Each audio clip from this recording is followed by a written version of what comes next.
Y साहब प्रायलो खपन सिलसिलो जारी खबर शेयर कंदासीं यूसी गाड़ी मोरी खां।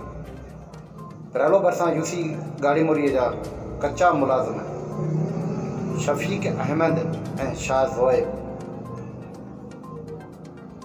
यूसी सेक्रेटरी जे नाजाइज़नि ख़िलाफ़ प्रेस क्लब प्रायलो पहुची करे एहतिजाजी मुज़ाहिरो कयो।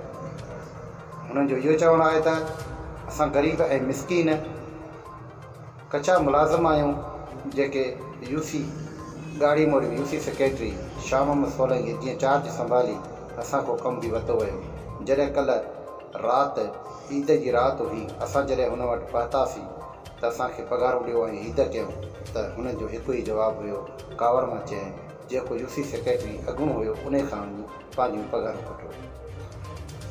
यूसी सेक्रेटरी जे नाजाइज़नि ख़िलाफ़ शफ़ीक अहमद ऐं शाह ज़ोएब मीडिया सां ॻाल्हाईंदे चयो त असां ग़रीब ऐं मिसकीन ऐं कच्चा मुलाज़िम आहियूं। जिन मुलाज़िमनि खे कचनि मुलाज़िम खे पघारूं ॾिनियूं वयूं, असां ॿिनि ॼणनि जूं पघारूं रहियल आहिनि जेके असांखे ॾिनियूं वञनि ऐं असांजूं बेचैनियूं ख़तमु कयूं। शाहज़ेब शफ़ीक साहब सेक्रेटरी साहब उन कल्ह वियासीं पघारण लाइ।